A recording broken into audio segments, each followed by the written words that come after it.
A 6-year-old girl in Brazil sat down for a meal with radioactive poison on her hands. She was not in a power plant. She was not near a bomb. She was in an ordinary house because someone had found something that looked magical. A blue powder that glowed in the dark. That glow is what fooled people. It came from an abandoned cancer treatment machine in Goiânia, Brazil. In a hospital, the machine had once been useful. It aimed radiation at tumors under controlled conditions. But after the clinic was abandoned, the machine stayed behind. And when 2 men looking for scrap metal broke it open, medicine turned into a trap. Inside was a sealed source of cesium-137. Sealed, it was dangerous, but contained. Opened, it became loose radioactive material that could move through a city 1 hand at a time. That is what makes Goiânia so disturbing. There was no explosion, no smoke, no alarm, nothing that made a normal person run. There was only the beauty trap. The most dangerous thing in the room looked like treasure. The material reached scrapyard owner Dever Ferreira. When he saw the blue glow, he showed it to people. Friends came close. Relatives came close. Pieces were touched, scraped, passed around, and carried into homes.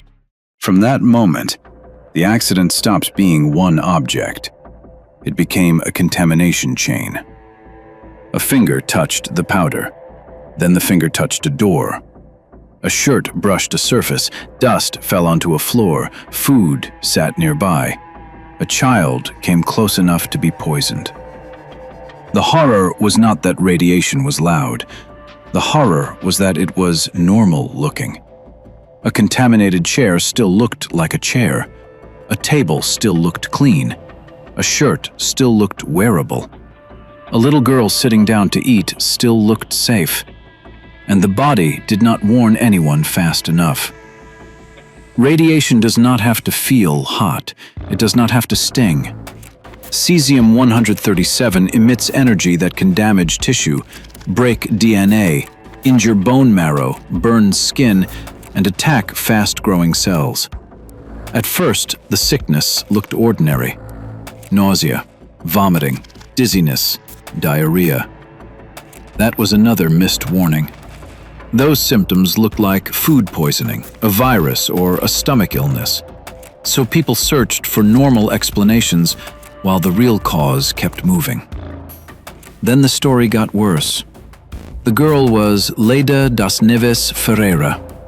She did not know what cesium was. She did not know that something beautiful could kill without making a sound. Some of the material ended up on her body and near the food she ate.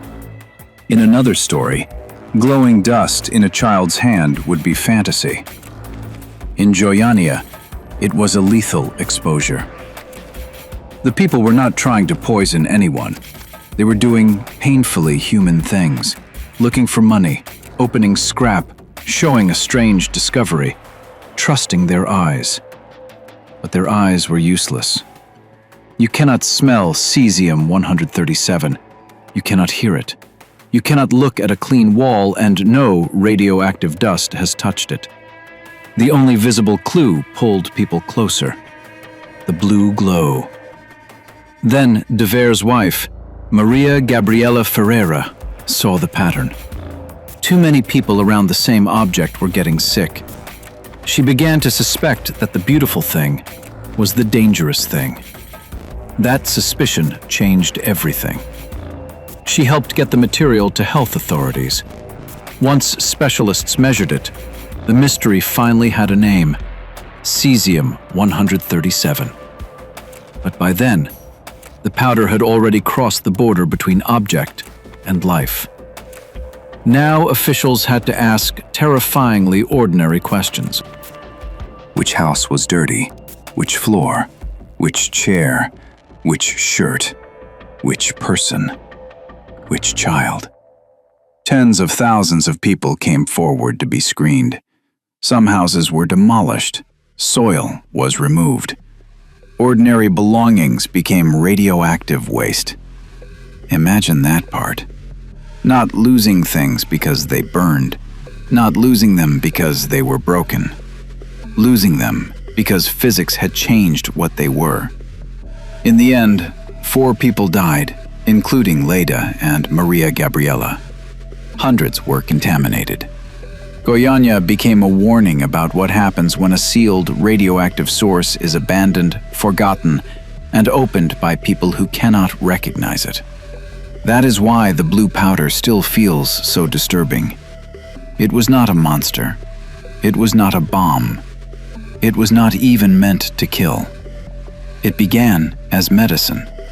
Then it was left behind. Then it was mistaken for treasure. And by the time everyone understood what the glow really meant, it had already passed through hands, homes, food, and bodies. It only had to shine.